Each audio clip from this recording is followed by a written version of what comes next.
Okay, so there's been some evidence come out to kind of show pretty convincingly that if the Russians were trying to influence the election, then they were trying to influence it towards Hillary. I'm talking about an article that showed up on Zero Hedge. Facebook released a bunch of Russian bought ads that were targeting the election, and overwhelmingly, I think actually all of them came out as pro-Hillary ads. They were mostly issue ads. None of them came out and said, "Oh, vote for Hillary." Most of them were aimed at separating religious minorities from right-wing positions. So trying to dissatisfy, like, black Christians on issues or whatnot. It was supposedly a very sophisticated campaign, a very targeted campaign. We got a lot going on in the background, guys. Sorry. Just want to knock this one out real quick because it just came out and it's going to get buried, and I want to get it out there. I had a video on this almost a year ago. I just went and checked. It was back on October 16th. It's one of our least watched videos. It still only has 90 views and 5 comments. And I think I'll link it at the end of this one, but the title's something like "Putin Wants Hillary, Not Trump."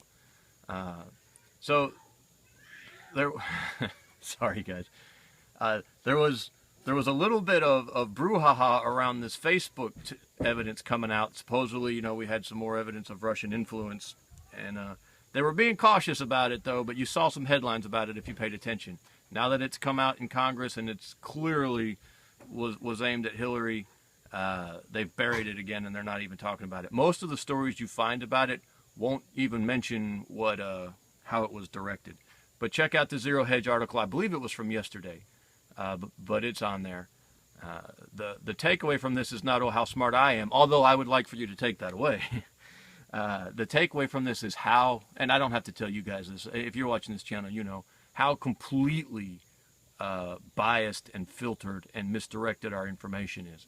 Because I promise you, if any of this, if 1 second of this advertising, and it was only like $150,000 worth of advertising, it was not substantial at all.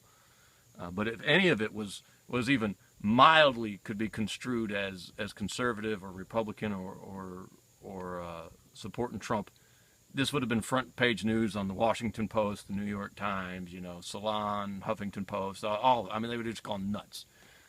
And now they're burying it. It's just a reminder. I know you know this, and I'm not quite sure where you can go to get news, but you just can't. I hate being this guy. I hate saying what I'm about to say because it sounds so tinfoil hat crazy. But you can't trust what they tell you. You cannot trust one single word that they tell you. I was speculating a year ago, almost exactly a year ago, like 2 weeks shy of a year ago, that it just didn't make sense that Putin would want a strong Republican-American first president. That makes no sense. Russia's always done well. I won't rehash that whole video. It was a long video. It was slow.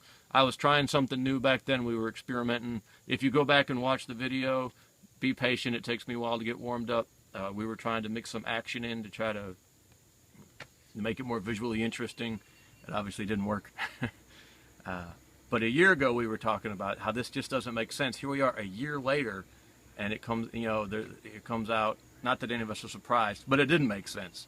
And once their story starts falling apart, it's not like, "Oh, hey, new evidence has come to light. We're so sorry, we got it wrong." No, it's bury it, and not even bury it a little bit, but just like completely lie about it.